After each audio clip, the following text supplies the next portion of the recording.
if I can just get your attention. How's it going? Thank you very much for coming tonight. I'm Alex. I'm with the Stanford Blockchain Collective, and like I said, we're really happy to host this event tonight.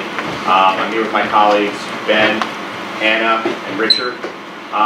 And just very briefly before we get started, I know many of you have been to some of these events before, but just briefly about our club. So we're, a student-run organization focused on on blockchain technology, distributed ledger tech.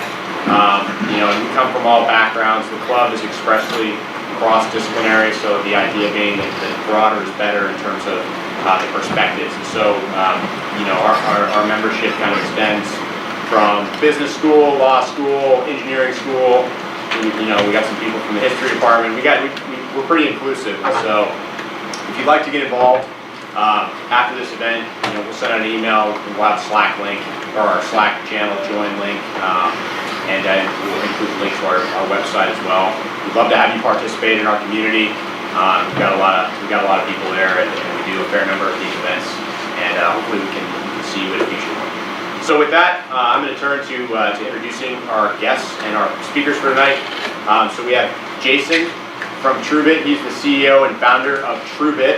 I'm not going to talk too much about Truebit because he's going to tell you all about it in a minute here. But just briefly, Jason has a background in mathematics.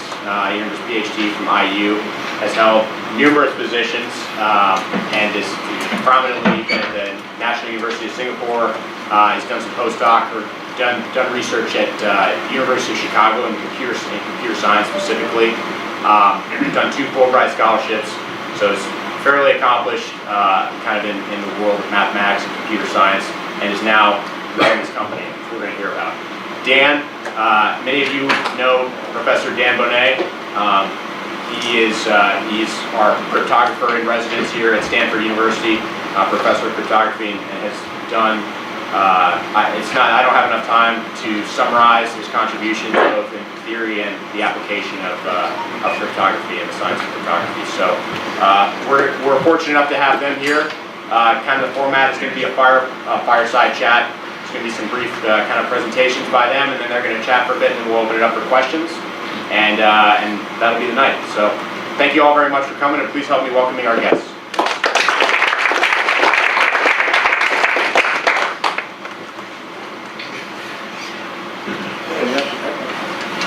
So thanks. So these are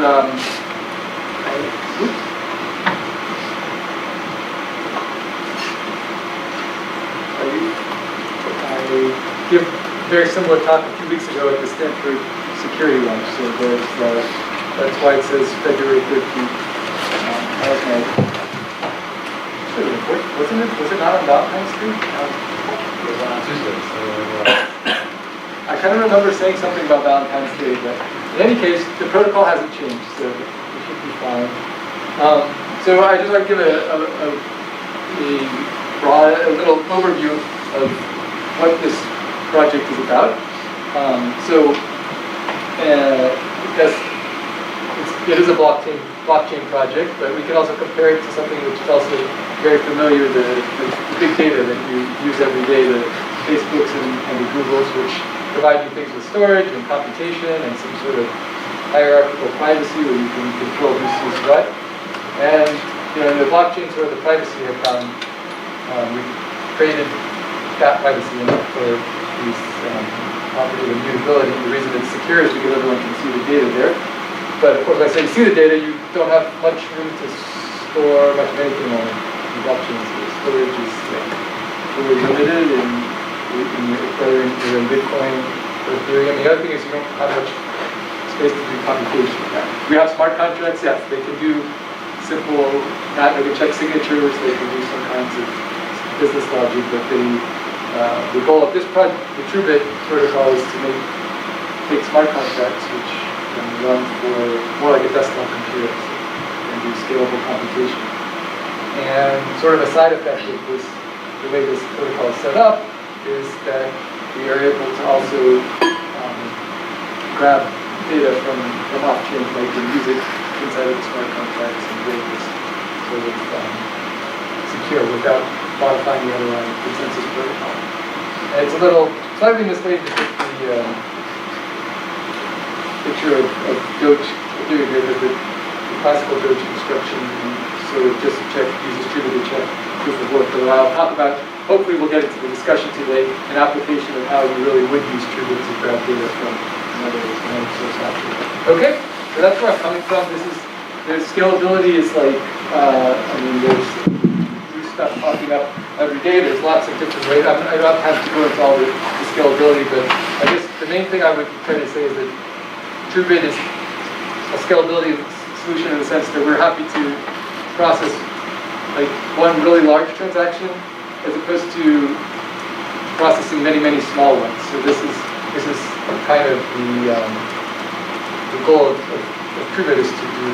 So we do this through a process which we call interactive verification, which I'll try to explain to you in the next 10 minutes how that works. And so that is. You could also think of combining a bunch of small transactions together into one large transaction and then processing those. So in a way, you could use it to also scale the number of transactions. That's just like I guess one application. So let us look. First of all, what is the problem that we're going to solve? Okay, just to review what a smart contract. I just took a quote from Ethereum.org. They say Ethereum itself says that it's a decentralized platform that runs smart contracts. So these are applications that run exactly as programmed without any possibility of downtime, temperature, fraud, or third-party interference. So on Ethereum, you have users who they have tokens, which is Ether, and also they can put data that go into these smart contracts. So smart contracts process both money and data, as opposed to like more traditional machines which just process data. So the smart contract, on the other hand, is very much like a computer because it has its own code, which is immutably stored on the blockchain. It has its own like private storage. It's sort of like it can manage state, and the smart contract is processed through some sort of consensus in the blockchain. As we said before, this is only for small computations. So why is it only for small computations? So the first idea you might have is to just get rid of the gas limit. So the gas limit meter, so Ethereum is metering smart contract storage and compute resources with gas. So it charges people for using the resources of the network. Generally, the storage is more expensive than the use compute because they want to. It's more valuable resource. So anyway, the gas limit is the maximum amount of gas you can use per block. That's how much resources you can use. So why do we have the gas limit? So one thing you might say is that it's because every miner has to replicate every Ethereum computation. Another reason is that removing the gas limit would leave Ethereum vulnerable to denial of service attacks. Another possible explanation is that the gas limit helps incentivize transaction verification. And the last reason is that the product doesn't want Ethereum to scale well. I gave this talk already, so no longer a secret. So both A and B are correct, but I want to sort of convince you that C is the more correct answer. I mean, you could also say there are other limitations like the bandwidth of the communication through the network, but that is, I think the verifiers per level, which I'm about to talk about, is a little more restrictive. So what happens if you don't have a gas limit in Ethereum? So you come in, you're a very ordinary guy who brings in a very heavy transaction into the network, incentivizes it properly so that the miners will pick up his transaction. So right, as the first miner who picks it up, he says, sure, he includes it because he gets a reward. Whereas, the miner who includes it in his block. Whereas the other miners are sort of, well, they don't actually know what to do. They're supposed to verify this transaction, but in reality, they just get confused. So now, why do they get confused? So to restate the question, in case of a heavy transaction, what should a rational miner do? Okay, so there is some reason to skip the verification, right? Because if you skip the verification, then you can get ahead of the mining race, which is why you're there in the first place, to get block rewards and collect Ether. So you should skip the verification. But on the other hand, if you skip the verification, then you might end up mining on the wrong chain.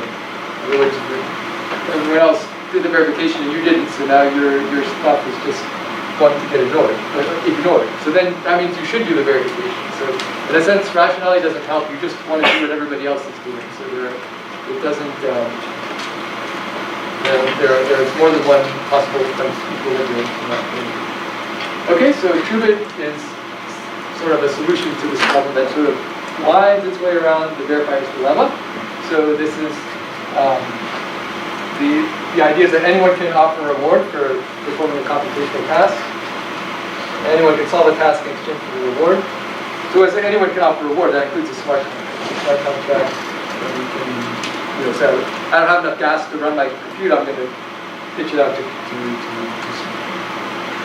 Truebit. So then the protocol is going to guarantee correctness of the solutions. And I guess I already got ahead of myself on the slide, but anyone can include smart contracts, or anyone can use their address. So formally, the Truebit consists basically of two parts. One, which is, I say an Ethereum smart contract, is actually, of course, a collection of smart contracts. And you could write it as one, but it's probably not the best style.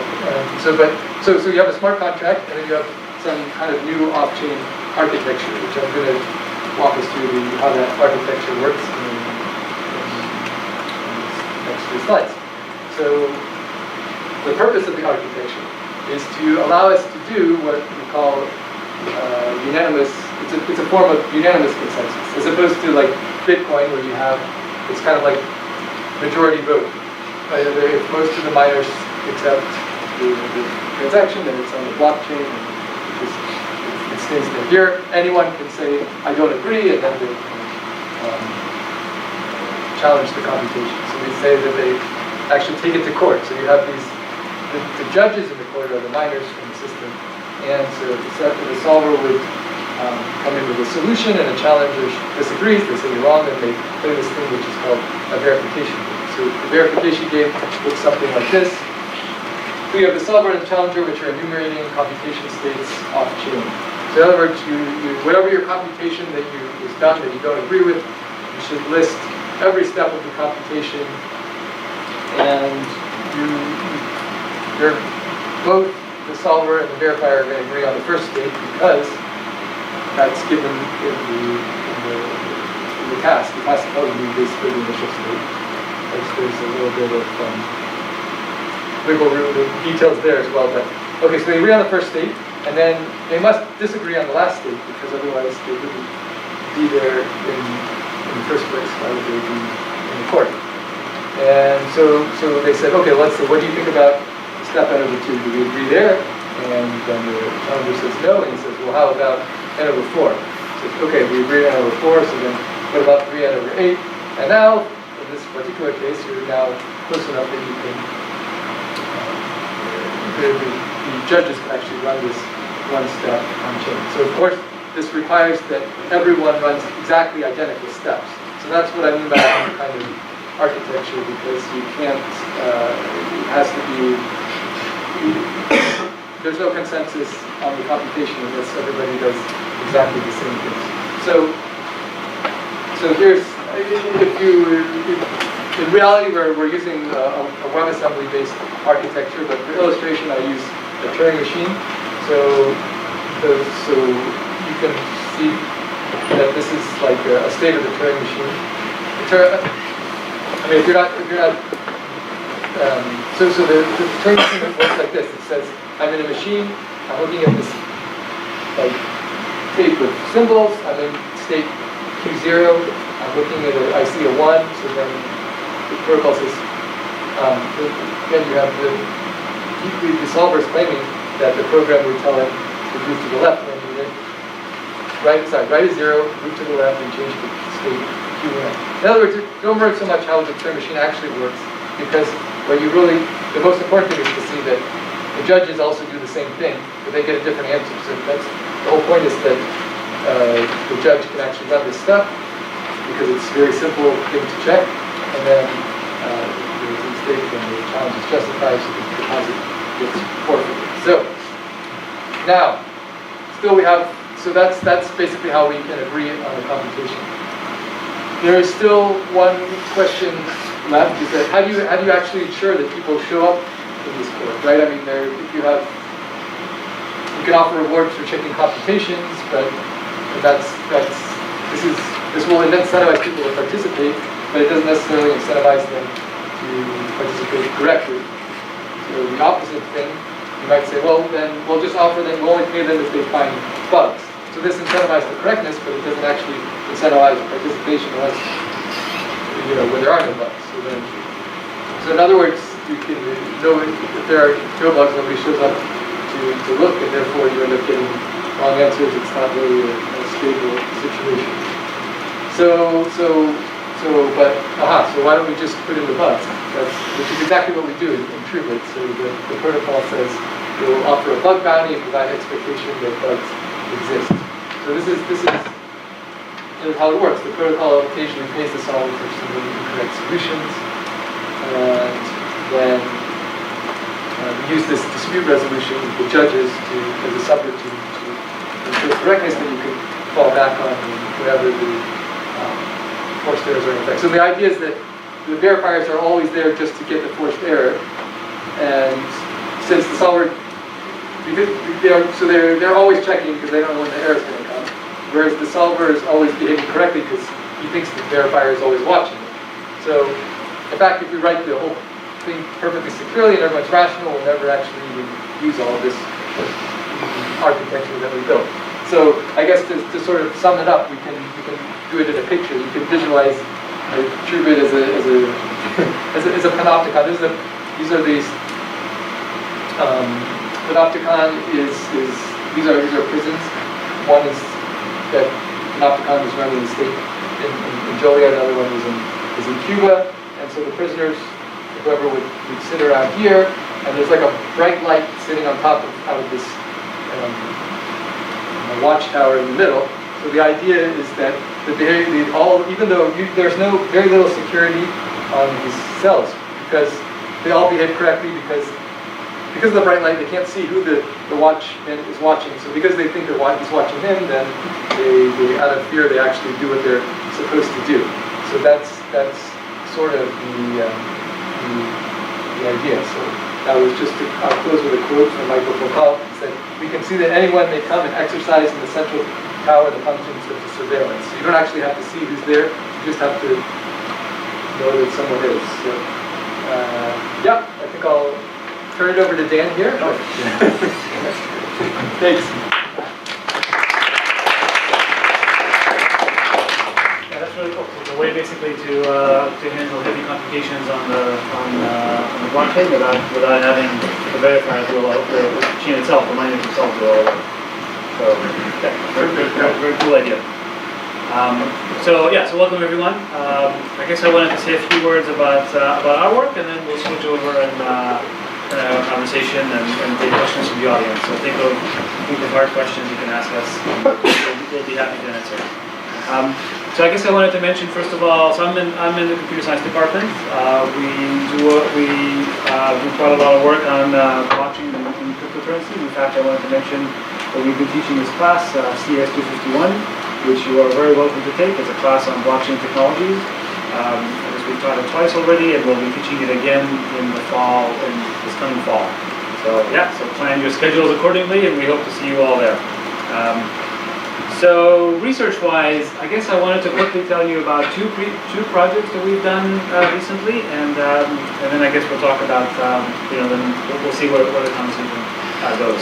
I should actually first of all ask how many of you are actually in computer science? Raise your hand if you're in computer science. How many of you are in the business school? The rest, not really. Okay, that's indicative enough for us. All right, so I guess one problem that we were excited about is this question of making cryptocurrencies like Bitcoin usable for businesses. So today, Bitcoin, as you probably know, is made up of blocks, and every block contains a bunch of transactions. Where a transaction basically says, this address pays that address, this number, this amount of Bitcoin. So, and that information is public to the world. So essentially, because these addresses, it's not that difficult to de-anonymize addresses. It's not so hard to link addresses to physical identities.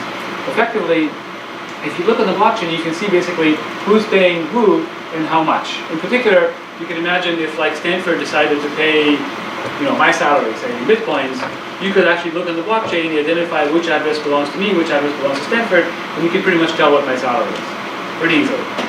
Similarly, if like one company wanted to buy equipment from another company, Ford wants to buy tires from their suppliers.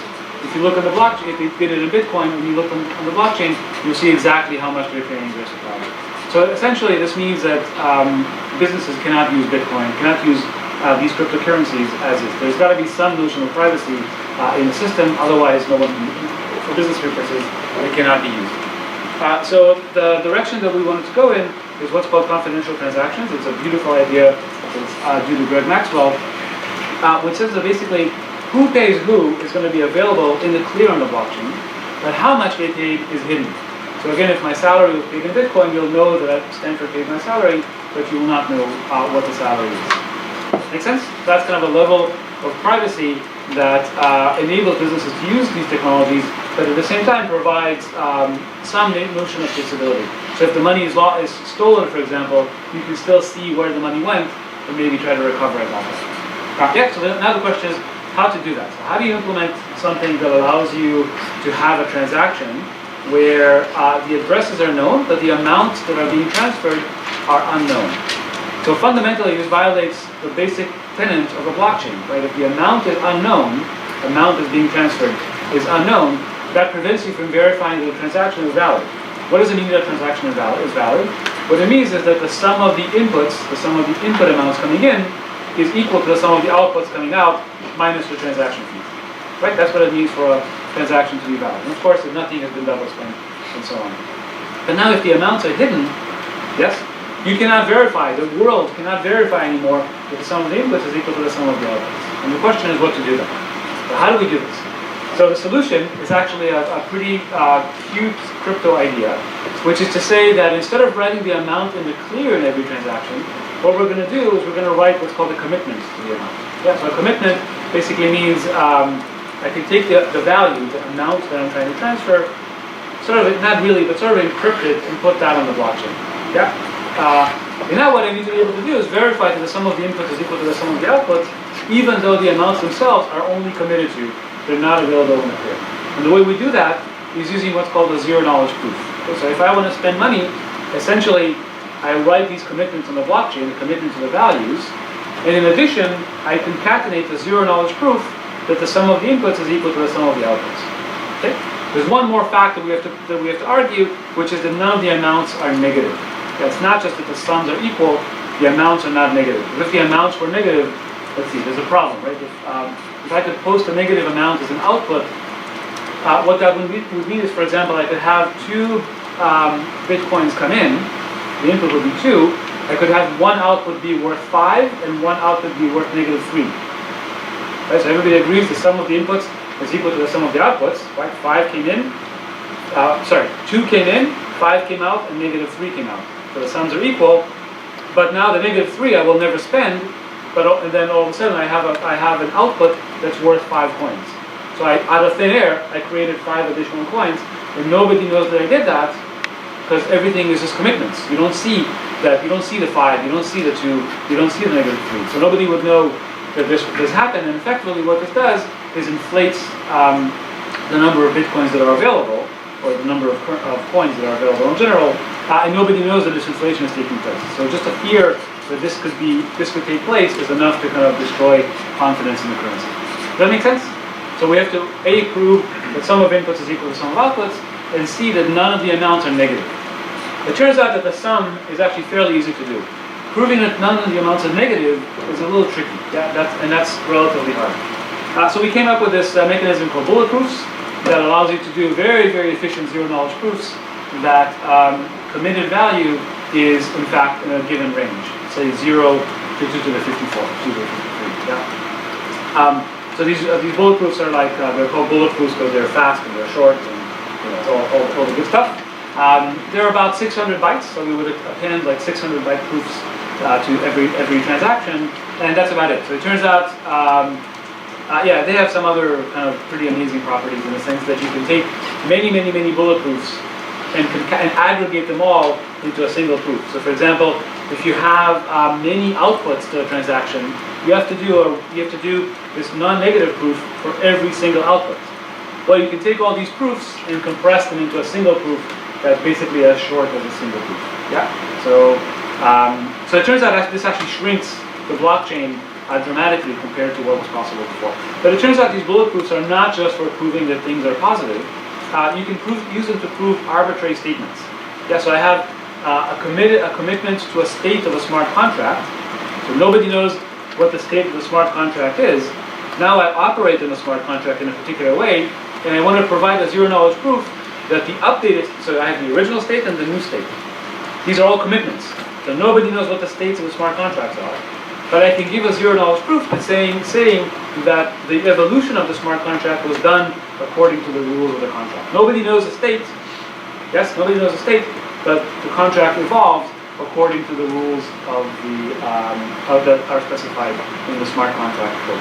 Yeah, so this is one of the problems with using smart contracts, in that their state currently is just public for the whole world to see. So if you and I wanted to play poker, we wanted to have like a smart contract for playing poker, we immediately run into a problem, right? Because my deck would have to be kind of available on the blockchain.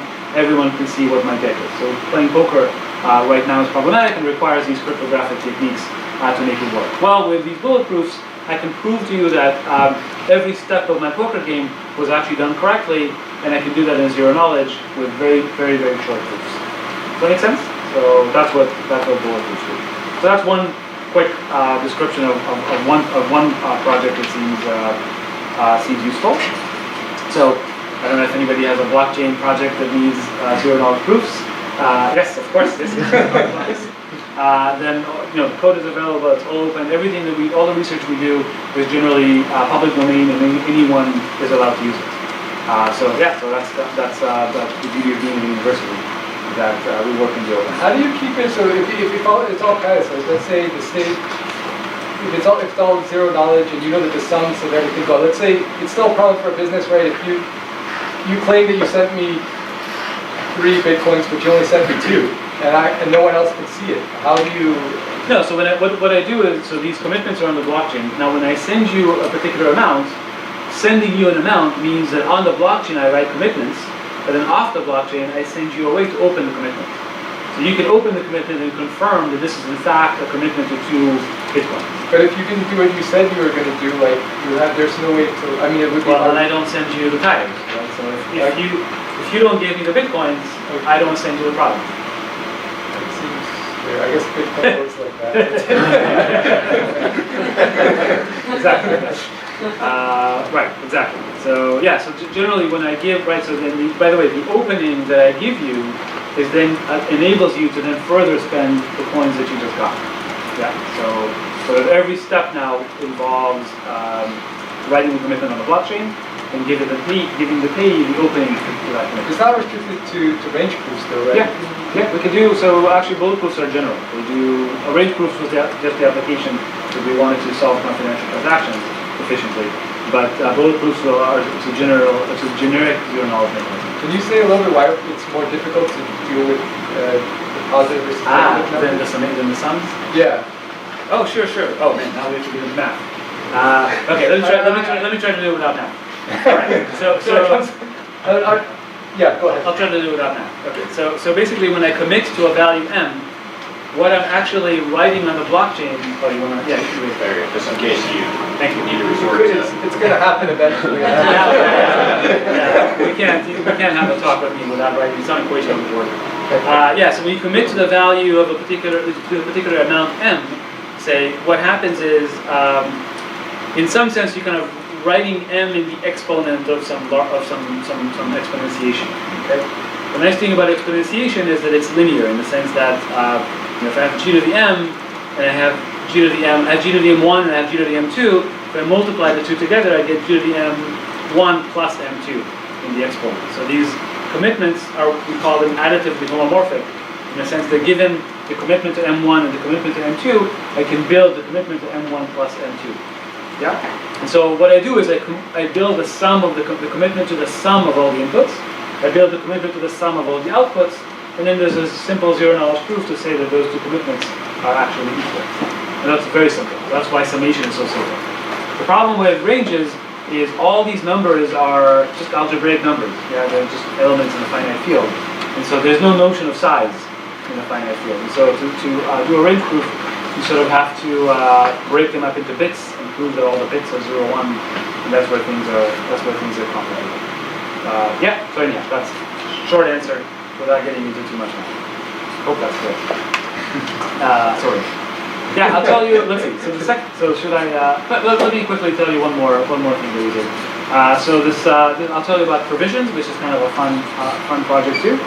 So this is about exchanges going out of business. Yeah. So exchanges, as you know, basically you give them all your currency and they hold it for you, and then when you want to get the currency back, they give it back. That's what exchanges do. Well, the problem is some exchanges you give them your currency and then they lose it. Right, so the classic example is, let's say it all together. Mt. Gox, right, so Mt. Gox, what was it? People lost like $250 million. It's like an insane amount of money. Like now it's probably worth more. Yeah, it's an insane amount of money that was lost as a result. And the problem was there was literally a bug, right? So people gave them the money and someone was able to take the money. People gave them the coins and someone was able to take the coins away from the exchange. So what we'd like to do, so how do banks deal with this in the real world? Well, what do banks do? Like, how do you deal with solvency for banks? Well, once a year, the bank brings in an auditor, right? The auditor looks at all the books and makes sure that the assets that the bank owns is greater than the obligations. The obligations meaning to its customers, right? So it can always pay, or at least a fraction of it, a fixed fraction of its obligations to its customers. I guess there's a reserve amount. They only have to have like 10% of what they owe or something. Okay, so the question is how to do that. Can we do that more efficiently in the world of cryptocurrencies? And the answer is yes, right? So an exchange basically holds a bunch of Bitcoin from its customers, and it has a bunch of assets that it owns itself.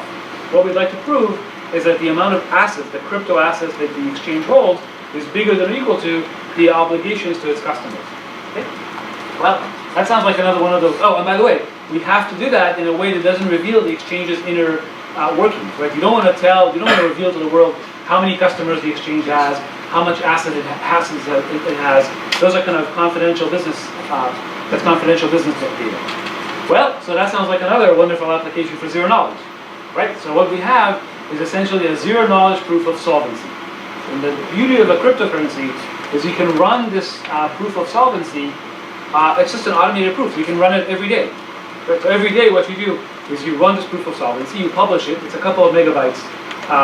It's not small, it's a couple of megabytes, but that's fine.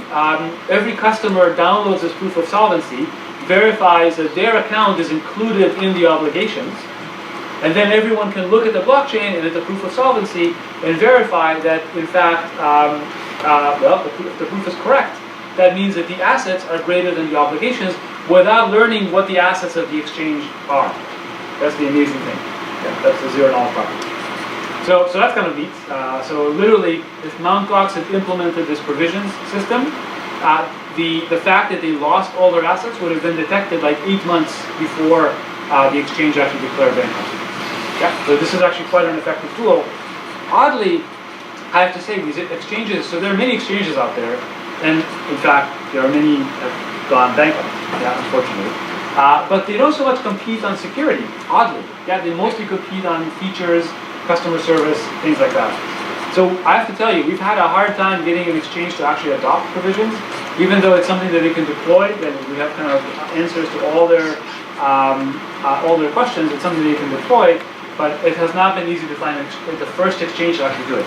My guess is once somebody steps up and does it, everybody's going to have, right, it's such a competitive differentiator that everybody's going to have to do it. So if you guys have connections in any of the exchanges,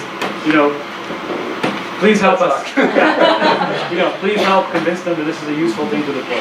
Yeah. I mean, just to follow up on that, I just want to understand what's the rationale that they did it not implementing something like this? What is their rationale? Oh, the rationale is very simple. It's the same rationale as many other companies give for not implementing features, which is it going to get us more customers?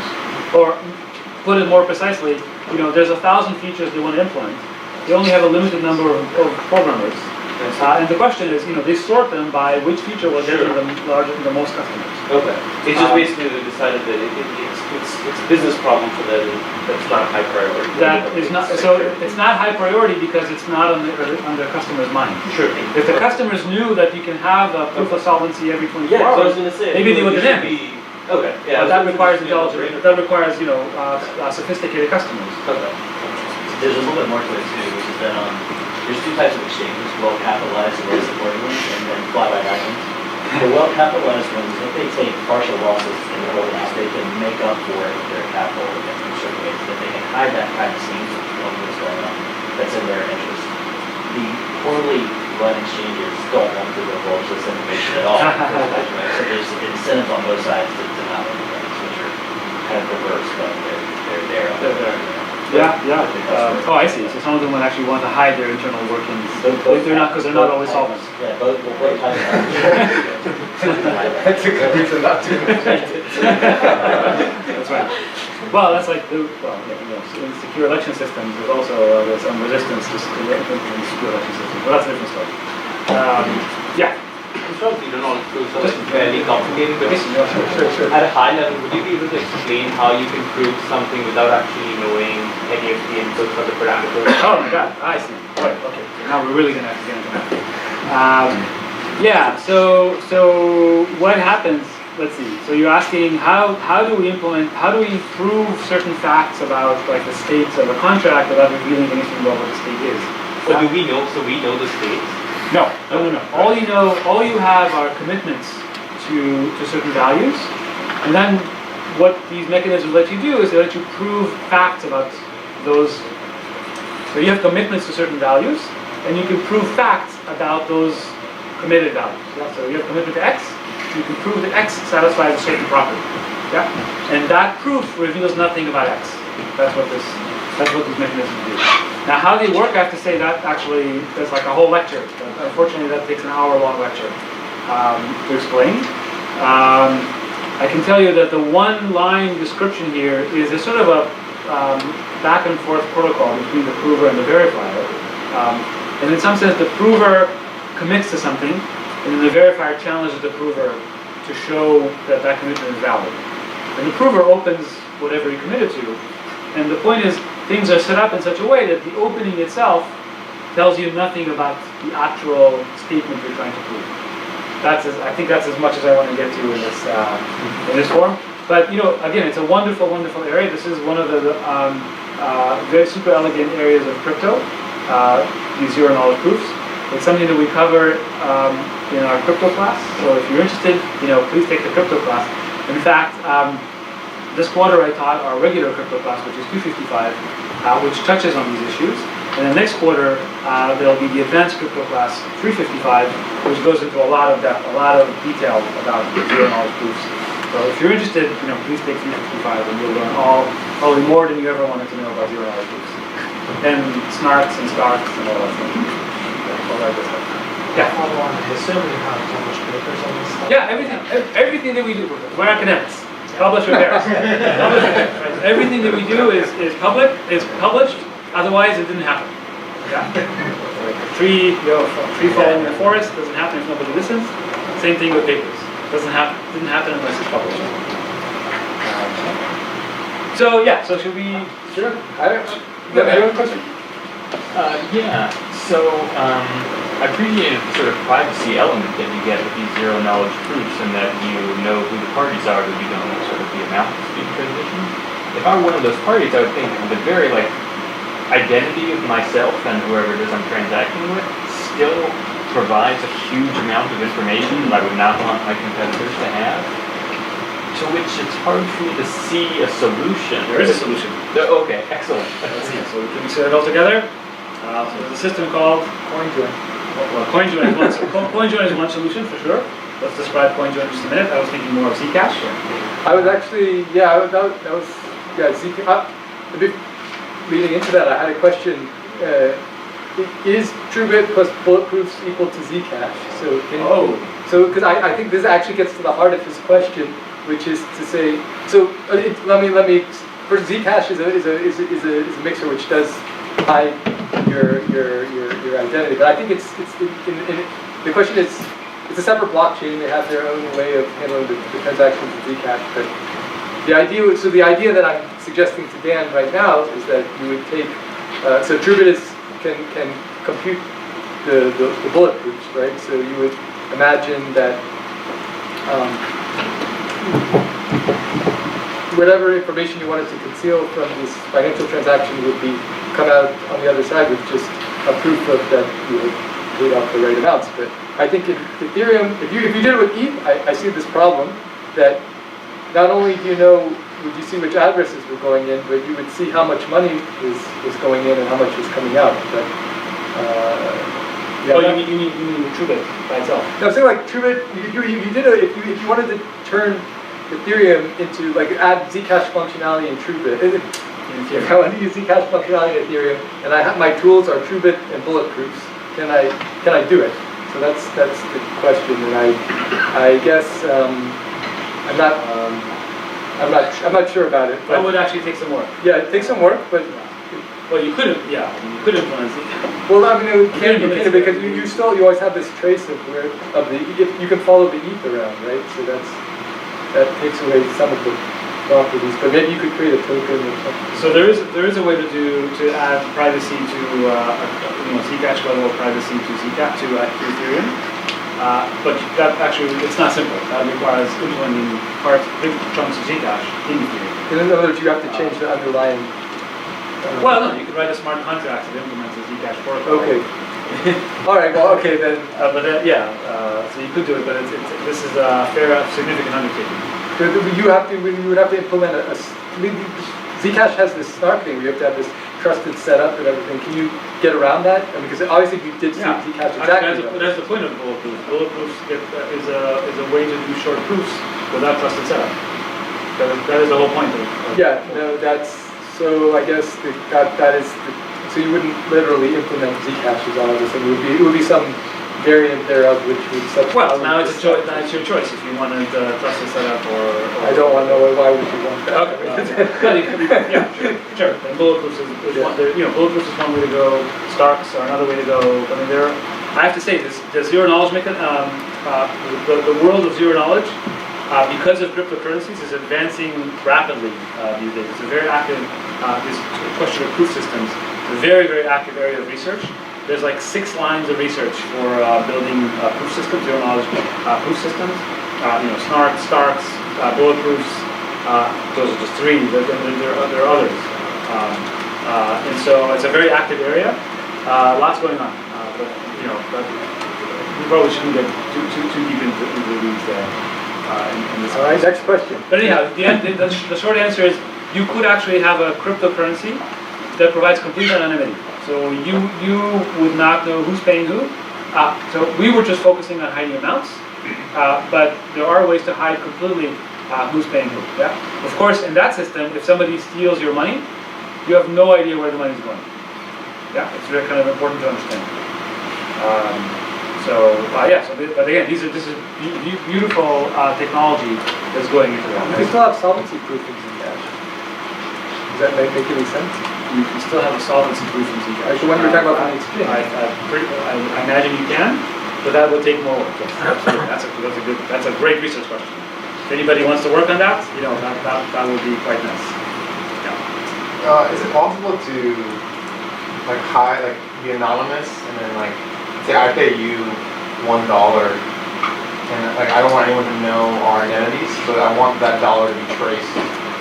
So if you take that dollar and you pay Dan, I want to be able to follow that $1 around. Is that possible with cryptocurrency? That happens on Bitcoin. Yeah. But without this notion of I don't want my I want to follow the dollar. I don't know in Bitcoin if I send you 1 Bitcoin, if that gets stolen, who. Let me try to explain this better. The wallet IDs are easy to generate. You guys are saying they're easy to reverse and to map the physical people. Is there a way to? If you mine it, then it's harder. You can create new. So I guess. Let me think of that question. Yeah. Do you know if Zcash will move to bulletproof at some point, or they will stay with snarks? Oh my God, that's to be determined, right? You know, they seem happy with the again, the main difference is the trusted setup. I have to say, for the Zcash circuit, bulletproofs are a little bit longer than ZK snarks. So if they're happy with the trusted setup, then ZK snarks is a perfectly fine way to go. Yeah, so bulletproofs are, like I said, we designed them specifically for confidential transactions. They do more, but they're not. But you know, they are they're short. You know, they're logarithmic in the side of the statement. But ZK snarks are actually even shorter if you're okay with trusted setup. Yeah, which is a big flow potentially. So. Which is a big flow. Wow. Well, I don't know if you saw the video of what Zcash did to do the trusted setup. That was a very complicated ceremony with computers blowing up. And so you have multiple computers generating the trusted setup. By the way, the reason it's so complicated is because this trusted setup, if somehow it's compromised, then again, whoever has compromised the setup can inflate the currency, right? They can generate coins out of thin air without anyone knowing. So they'll inflate the currency and it'll never be discovered, which is what scares people. So to prevent that, what they did is they ran their trusted setup on multiple machines together, so that no single machine can actually compromise the entire computation. The parameters came out, and then they basically destroyed the machines that very, very violently destroyed the machines that did the computation. Yeah. So if you're okay, and that's all documented on video and so on. So if you're okay with that system, you know, ZK snarks are perfectly good. And if it was bull on bulletproof, will there be this money crate of thin air potentially? No, it wouldn't exist. There's no trusted setup. No, we don't need trusted setup. Yeah. Yeah. And the penalty is that the proofs are a little bit longer. Yeah. That's mainly it. On the topic of auditing, I guess with the provisions that you mentioned, it seemed to be a way for a currency or an exchange to voluntarily audit themselves without giving out information about their holdings. Is there a way in your mind that exists to audit exchanges maybe against their wills, such as Bitfinex or a service like Tether that capitalizing the price space? Oh yeah, I see. That's a great question. Some of those Tether over here. Yeah, right. Well, I think that's not possible because if you just look at the blockchain, you don't know where their assets are located. You can map addresses to exchanges. You can map addresses to exchanges. But then you don't know their obligations. Like remember, I said one of the important steps in verifying solvency is the customers log in and verify that their accounts are included in the proof of solvency. So one solution would be to use like a decentralized exchange where everything is done on chain. Of course, I don't think we've solved the problem. That's fine if you want to trade ERC20 tokens, or even, there's a project working to do atomic swap between Bitcoin and Bitcoin Cash. So you can, those things, that's, I know Ethan Elman was over with our house, they call it a very interesting project, but if you want to go between Bitcoin and US dollar, that's a completely different thing, I think, because you don't really... No blockchain for the US dollar.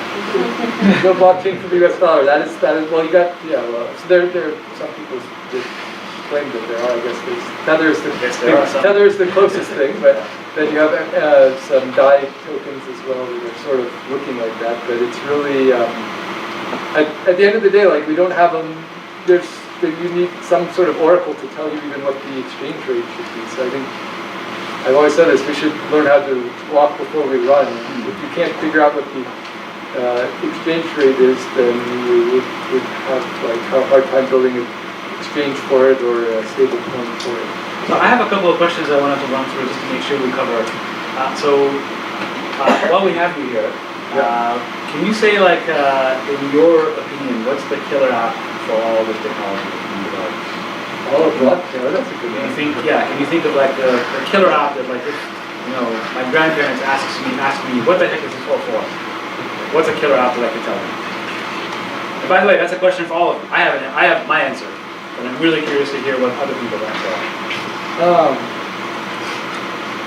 Yeah, that's a good question. I think probably the most interesting applications are the ones we haven't thought of yet.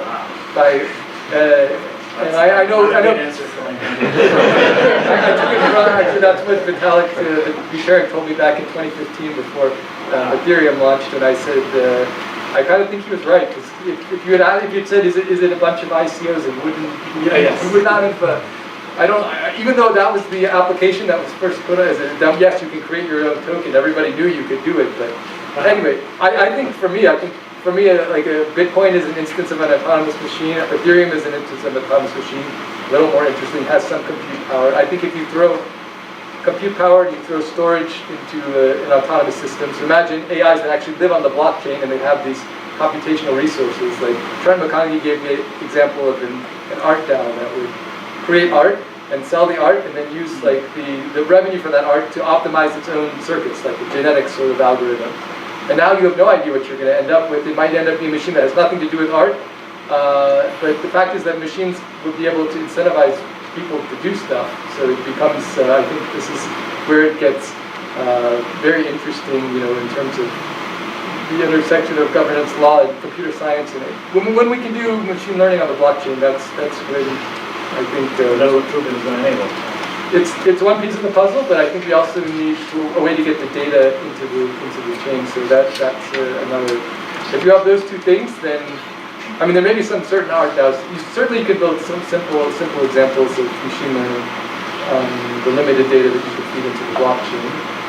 But it would be interesting. Like imagine you have a machine that says $300 reward for digging a hole here. You took a picture of it and showed you dug the hole, and then you get a reward for it. I think that would be like some sort of machine learning.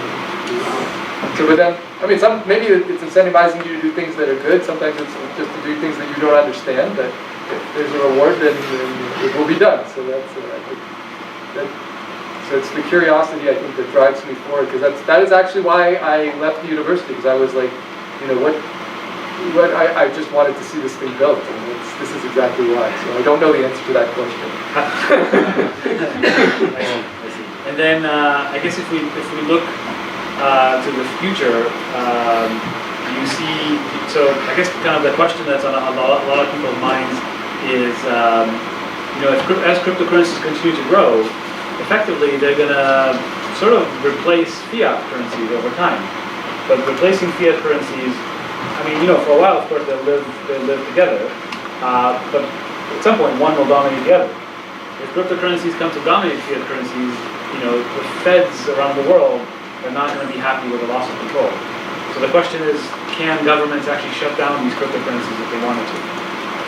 That is a good question. Yeah. And do they want to is another question. That's right. Well, some governments are already trying. I guess there are really two reasons you would, it's difficult. I guess the blockchain has. What do you think? Well, I said that's it right over. Yeah. Well, I have to say that a lot of our faith. The reason the values are what they are is because we decided to give these things value. So if some entity out there wanted to harm the development of cryptocurrencies, you might imagine they would start a propaganda effort to say that these things are really not worth what people think they are. Maybe they'll, create a fake news campaign about security around these systems, and that could undermine the public's faith. And if you undermine the public's faith, that could really harm the currency. So that is probably one way that if a large organization wanted to harm this development, they could take. The other way, of course, is to try and outlaw it. Right, to shut it down by legal means. And that actually has turned out to work pretty badly. So China tried to do this, is trying to do this for exchanges, and all that ended up happening is they drove all the talent out of China. So that's really called shooting yourself in the foot. Right? This new technology is being developed. They had a lot of talent that was building the tools to continue to develop technology. Now they basically forced them all to migrate elsewhere. So that's probably. Seems like a mistake, and they're probably going to reverse course at some point. Although we don't know yet. So I'm hoping that other governments around the world are going to be more enlightened, and they're going to let this flourish and develop, and actually help it rather than fight it.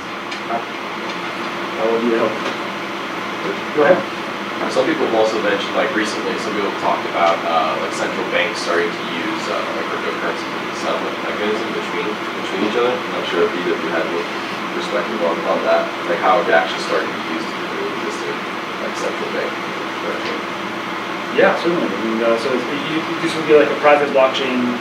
So anytime you have, anytime you have a need for a consensus system, then a blockchain is kind of a way to go, right? And in this case, it would be a private blockchain, so it wouldn't be accessible to the public, and only certain authorities could write to it. You probably don't need the complexity of the proof of work or proof of stake mechanisms. There's probably other consensus mechanisms that would work well in those kind of settings. But definitely, it's an excellent development. I don't know, haven't those already been around for many, many years? I mean, is there really anything new in the blockchain? If you're not doing proof of work, is it a blockchain? I guess. It's a distributed. Well, like I mean, banks already. What were they doing 20 years ago? I mean, you had some people a consortium that sort of cleared these transactions, and that. Potentially, you can do it clearing faster. It takes a long time to clear it down. So I think that's mostly due to like paperwork and stuff. Or that's really idea to do with this paperwork, perhaps. I mean, could be. Yeah. If you're interested in post-trade settlement services on the blockchain, check out Digital Assets White Paper. They have Digital Assets White Paper, has a lot of interesting information on this. Question I have for you, I was wondering what your answer to the killer application is. I actually like this answer that we don't know, the killer app hasn't been invented yet, but I think we're already seeing some pretty interesting killer apps in the sense that sending cryptocurrencies across borders is very easy, right? All I have to do is just send you this short key and boom, the funds are there. So it's kind of a frictionless way to send money long ways. An example that I really like is this example where to imagine a parent in Germany wants to hire a tutor for their daughter or son, whatever, and the tutor happens to be they look around and they find a tutor in Russia. Yeah. So a parent in Germany wants to hire a tutor who happens to live in Russia. So they can do this over Skype, which is fine. But now, how do they pay the tutor? So for every lesson, you have to pay the tutor whatever, $20, right? But how do you send $20 from Germany to Russia? There's no system for doing that today. Whereas cryptocurrencies make it trivial. Right? So just as an example of where they reduce a lot of friction. But generally, I have to say that the decentralized computer that Ethereum is building is fascinating. I mean, I think the opportunities are endless, and applications come up that we couldn't have dreamt of before. I mean, CryptoKitties comes out, and it's a brilliant game. It's like I'm really at awe at what they built. People think that they put this together quickly, but they've been working on this stuff for 3-4 years. So this is a major effort that went into CryptoKitties. It's a fantastic game. Runs on the Ethereum network. Taught us a few things about the Ethereum network, of course. It's an application that we couldn't have imagined when things were built. I think there's a lot of potential for entertainment sort of applications. For example, imagine you're playing a game and you don't want people to cheat, so you would have the physics of the characters of the game enforced on chain. So that would be one application that could be done with Truebit. In terms of the CryptoKitties, I always wanted to say, instead of just putting pictures of cats, I'd like to actually see real cats. That would be the ultimate goal, I think. Is that the killer app? Let them breed and let them be on the blockchain. Yeah. Yeah, sorry, this might be an economics question, but assuming a hypothetical situation where the entire world migrates from fiat currencies onto either one cryptocurrency or other cryptocurrency, how would that impact the concepts of inflation and interest rates? And things like that? Because people keep talking about how fiat currencies have led to a lot of inflation because they keep printing money every time there's money. So how would that affect, how would that work in a world where everything is run by cryptocurrency? I guess that really depends on your token model. So yeah, honestly, it's something we're sort of, Bitcoin has one solution, Ethereum has another solution. So the Bitcoin Bitcoin has inflation built in. It has inflation built in, but it's also, they have a set number of total coins that would ever be generated. Ethereum says 5 ETH generated every block, so that's just until the miners decide to change it. I think that the question is, the point is the Fed loses control over inflation, well, not interest rates, but over printing money, right? Over that kind of monetary policy. No, but also just because there's a fixed number of Bitcoin doesn't mean that it's going to keep going up and down. Just because something's limited doesn't mean it's going to go up. Because people might just shift out of it and find the best out of it. So. What they lose is the ability to print money. That's the difference, right? I mean, inflation could still be interest rates and all that can still be controlled, but they do lose some of those. As long as you can run an ICO, you're never going to run out of money. So maybe it's not a problem. I think the question gets to who's controlling the monetary policy, and we're already seeing that experiment in Europe, the European Union, and the countries that signed up for the euro. And a bunch of people said this was a stupid idea. Well, I started it, and now, yeah, look at this. So, yeah, I think it is an economics question, but what the answer is. It's not quite the right analogy, right? Because when you have fiat currency that's not infinitely divisible, then inflation is a more relevant discussion. When you have an infinitely divisible currency, then the thing that you're using to buy real world assets, just buy with how much it costs it that day. Why does it matter what, like if it's a Bitcoin or half a Bitcoin or transaction fee? Yeah, well, that actually, the only thing that actually matters in that point is the transaction fee. Right? And so transaction fees become more painful and driving the economy when you deflate. So does deflation. Also causes driving the economy. Maybe it's just like another way of valuing the community as well, because if you think, like the value of Bitcoin comes from its community, the fact that many people have used it and contributed to it. I mean, sort of like the token is just some sort of, I guess, manifestation of the, like just like the fiat is, I guess, a manifestation of the economy of a country. So it's just maybe different. I think it's more interesting along the same discussion. Maybe if we want to discuss what governments need in terms of issuing fiat as a rapid asset. Which it already is, but it's just not tracked. I mean, money is virtual, right? It's just not advanced. Well, they can do that tomorrow. There are already efforts to do this in China and Russia. Yeah. So what does the world need? What tools do these governments still need? I think they can do that tomorrow if they want to. I mean, they can do that tomorrow if they want to. It's not, we know how to do it. The technology is there. But it's inefficient with the current transaction. No, it's again one of these, we talk about priorities. It's again one of these priorities. It's not clear that this is, the Fed's highest priority. Why is it clear that it benefits the country, right? I mean, that may be the bigger, like, why would they do it? Like, they have so much control from having, I mean, you give up some control, I guess, when you well, no, it's not that difficult to build a cryptocurrency that in it has the ability for one entity to print money. Okay, fine, yeah, but the thing is that once you make it digital, like you sort of create possible, like. I'll give you another example of an interesting problem that we've been thinking about, which is this question of U.S. foreign aid. Yeah, so the U.S. gives foreign aid to lots of countries, and sometimes that foreign aid ends up in the hands of people that the U.S. did not want it in. Yeah, and so there's actually there's some concern about it. That foreign aid is not going to where it's supposed to go. So it's kind of interesting. Could you design a cryptocurrency that is like Zcash, that it's private, so no one can track where money is going? However, if you are the one who contributed funds to a particular cause, those funds have like a green dot on or blue dot on them, and as the funds are moving around in the system, you can track the blue dot, but nobody else can. Yeah, it's kind of like a partially anonymous cryptocurrency. So even this we know how to build. Yeah, there's crypto mechanisms that will let you do this ability that, if France contributes foreign aid, they can track where their funds are going, If the US contributes foreign aid, it can track where its funds are going. We know how to do this.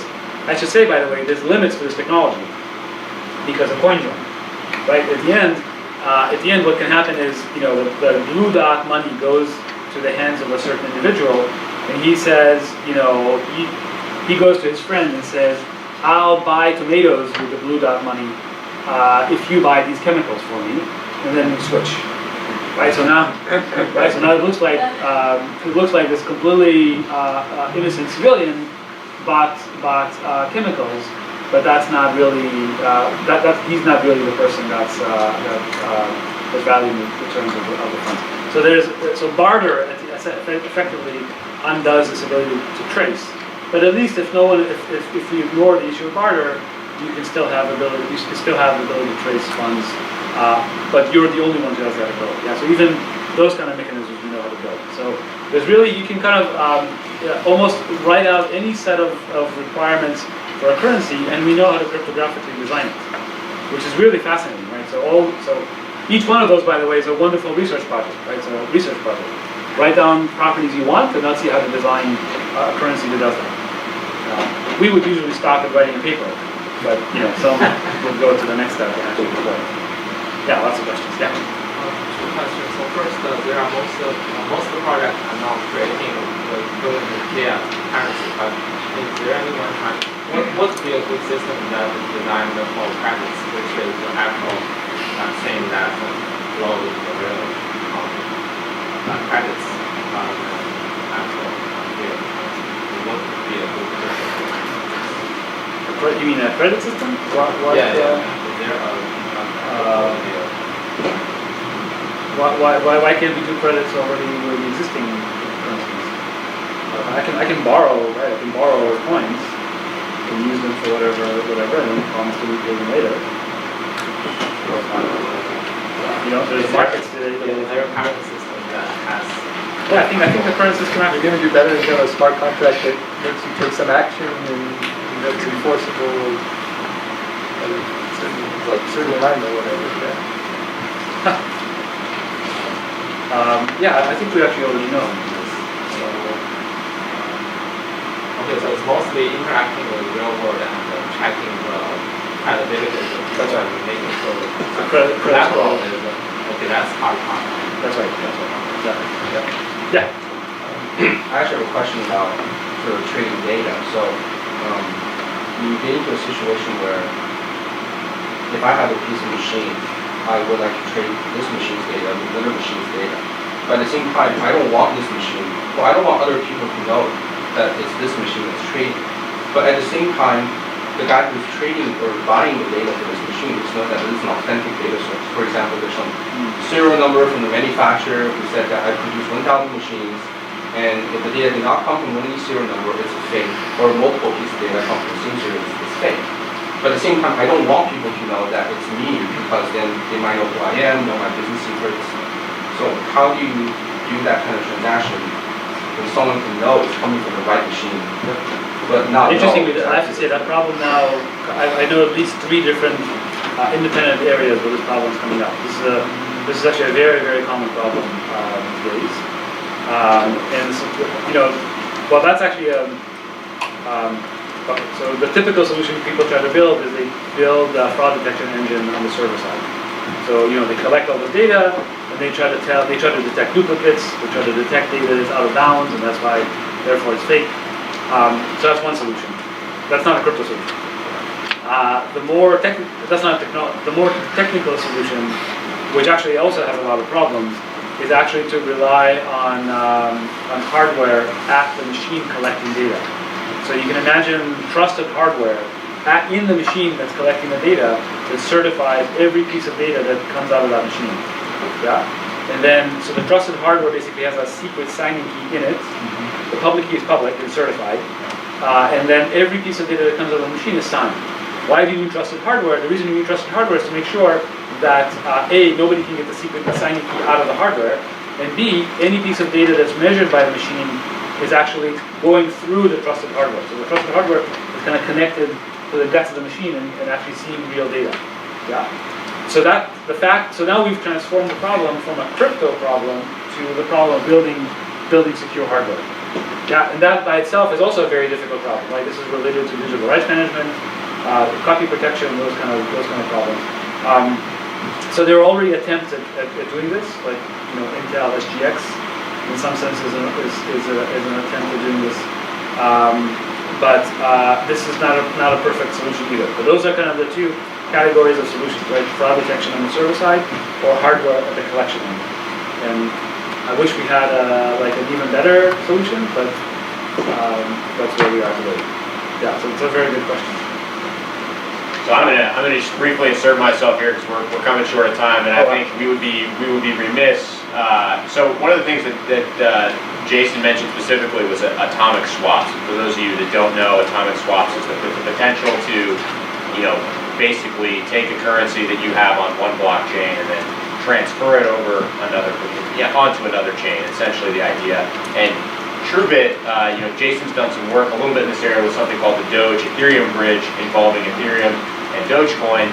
And I wanted to make sure this is something that he's done that's quite interesting, and I want to make sure that I'd like, if you don't mind, Jason, just taking 5 minutes or so and just describing that for us here and sharing a little bit about that. So just briefly, thank you. Sure, yeah. So Doge-Ethereum is a very interesting application of Truebit. In fact, it's the reason we made Truebit in the first place. So this was the problem, I guess, that especially my co-author, Christian Reitgester, was I think, particularly inspired.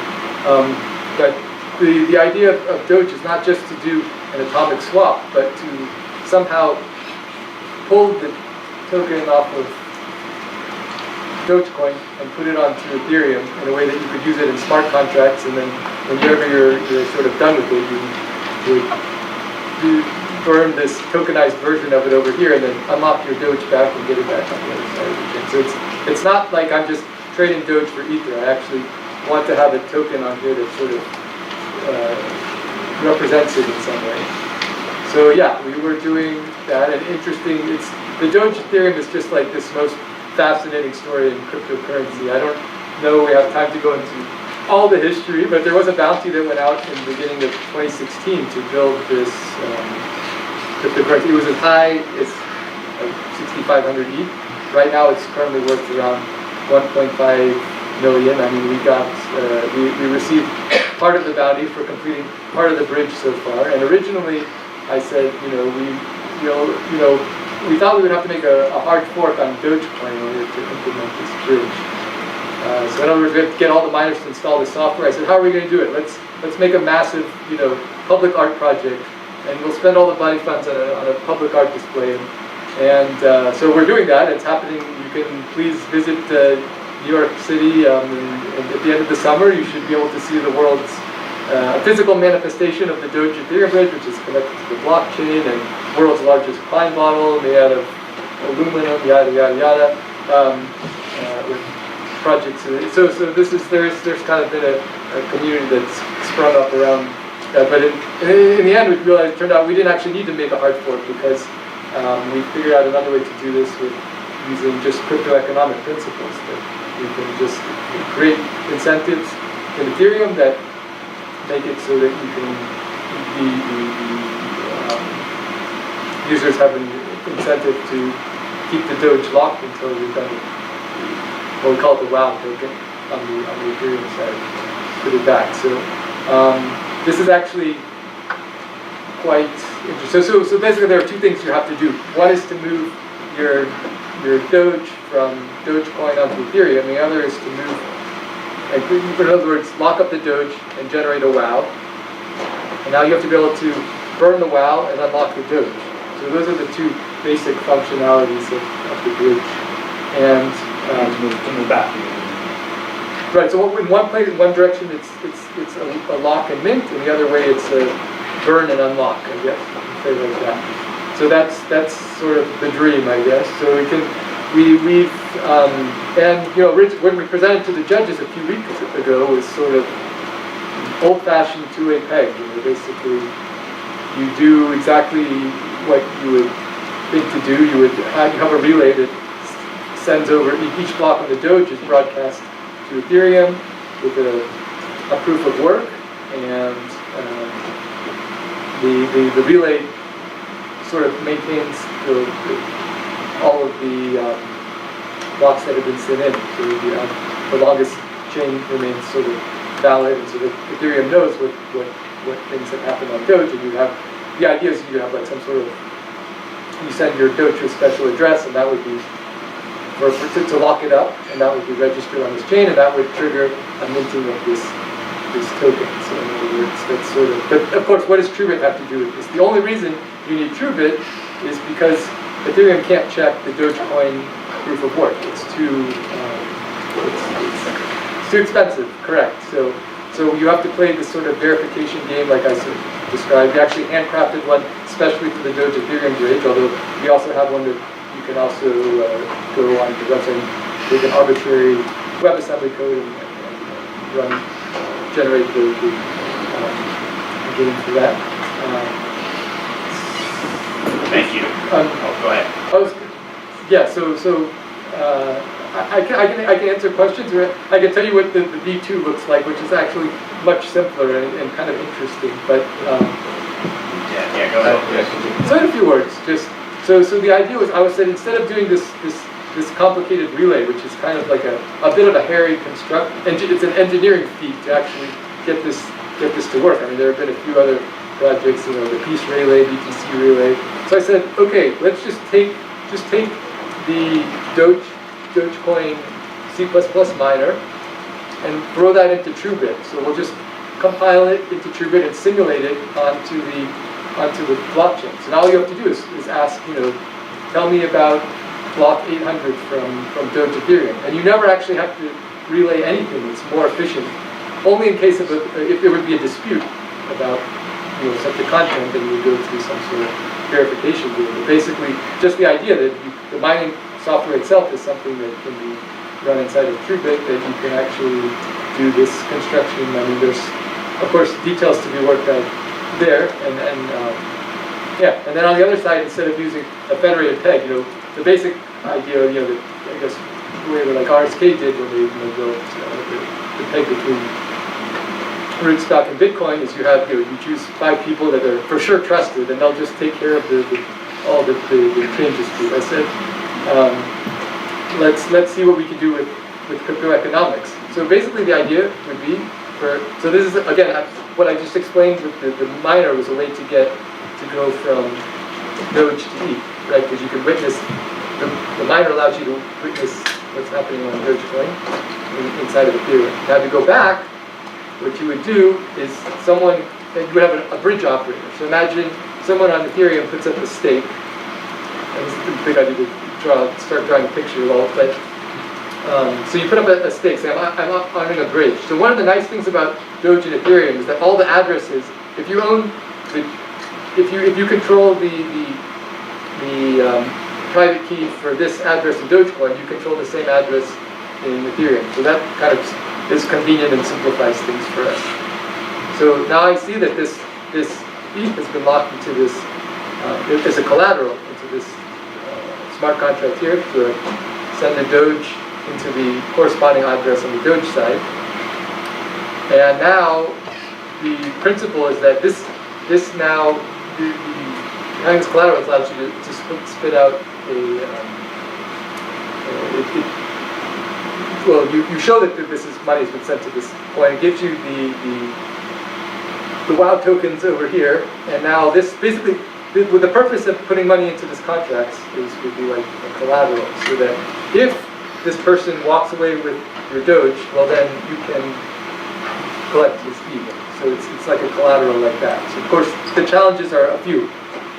No one wants to put in money into a deposit for endless, so you have to give them a way to get it back out at some point. And the other one is what happens if the exchange rate changes and the collateral changes. And then you also want to worry about a stable token supply. So these are details of the protocol that you can think about, but I think one can wind one's way through these instructions. Yeah, so please. Good question? Yeah, we just got time for one more question. Okay, I want to be respectful of our guest time, so. Please. Yeah, how far are you from actually productionizing Truebit? Say I'm a developer and I want to use a computation. What is the timeline? So we already have an implementation of the Truebit. You can run verification games on Kovan or Raspberry testnets. It's not super user friendly, so we want to sort of the next step would be to make it a little bit better documentation and more easy to use, because you have to basically you have to install inscription and stuff on your machine, compile it from source and stuff. So yeah, there is that, and we have a sort of we're still sort of putting together the incentive layer, but I guess it's really just a matter of going from this proof of concept to production. So it's an open source project. All the code is up on our website, and we would be very happy for anyone who tells us what features they would like to see or want to contribute. We have people who do actually contribute to our code outside of the core team, and there's I guess the more people that come on, the sooner we can get around. There's a lot of different variations that people need for different applications that are sort of like, so, yeah. You already have requests from people? Yeah, we're looking, so we had like, for example, the live peer team came to visit us a few weeks ago, which is a decentralized live streaming video platform, and we managed to get their FF probe function compiled as a Truebit program, which is basically a function which takes in like streaming video and outputs some metadata about it. So we can actually handle we can compile, and so hopefully the hope is that by May we could have a live demo of such a thing at the EdCon meeting. So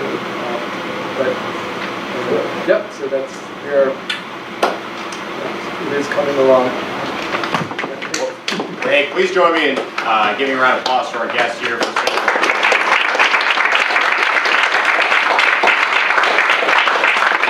So just in closing, I just wanted to kind of close with you. Just in the course of our conversation here with Dan and Jason, I mean, we touched a lot of different subjects, from both pretty technical ones to questions of politics and philosophy, and again, this and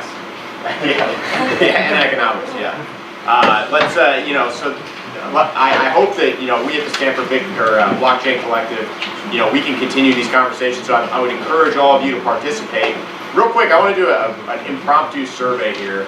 Who would be interested in basically having some kind of channel in which to ask questions that you have that you want answered by an expert? Someone like Dan. I don't want to volunteer Dan right here. Someone like Dan to potentially answer questions that you have about this subject. Is there anybody who would be interested in something like that? Potentially. I'm going to do my own ICO and I'll pay you those tokens. Okay, cool. Thanks. And also on that, I just want to give you guys, please fill out, if you guys don't mind, filling out a survey. The link is on there. My colleague Richard wrote that. Please fill out that survey so we know how to better structure our events in the future to make these relevant for you guys. And then we've also put our website up there. Please check it out. You can find our Slack link on there. We've got quite a few channels ranging for education for people who just have no idea what any of this stuff is, to discussions of crypto economics. And then we also have an area where we've had some companies come in and they'll post some job stuff there. So if you're a developer or if you're not a developer and you're interested in working in this space, this is potentially a good way to find some opportunities there. Yeah. The Slack link that you broke in. That's another way to access. Okay. We'll fix it. We'll fix it. Yeah, we'll fix it. Give it a few minutes. We'll get it fixed. Lastly, to our guests, is there any place that everyone who's attended here can learn more about the projects that you're part of, like on is there a website that they can visit, or is there a good venue for them to get more information? We're at Truebit.io, where we have links to all the social media, so choose your favorite, Facebook, Reddit, our Medium, or feel free to reach out to me by email if you have questions. Yeah, and we are at crypto.stanford.edu. All the resources are up there, all the papers. And in fact, there's a whole blockchain section. Great. Well, thank you guys very much for coming, and presentation. Actually, that's my question that I wanted to ask you about. You know, I had an interesting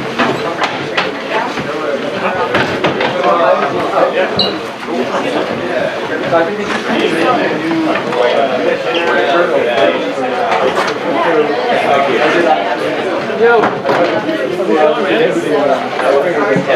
journal.